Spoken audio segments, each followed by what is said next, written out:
शिवसेना पक्षप्रमुख माननीय उद्धवजी ठाकरे यांच्या संकल्पनेतून तयार झालेल्या या घोटाळेबाज या पुस्तकाचं संकलन आणि संपादन शिवसेना जनसंपर्क प्रमुख हर्षल प्रधान यांनी केलंय।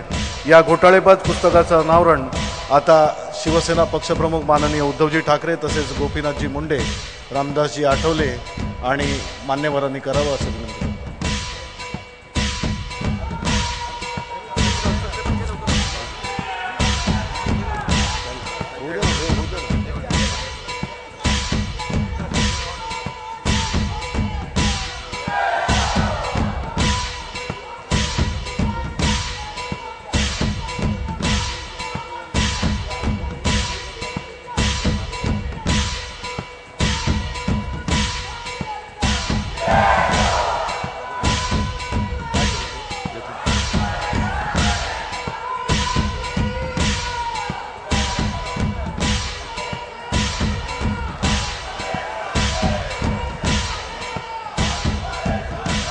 यानंतर MTNL मध्ये अविरतपणे 25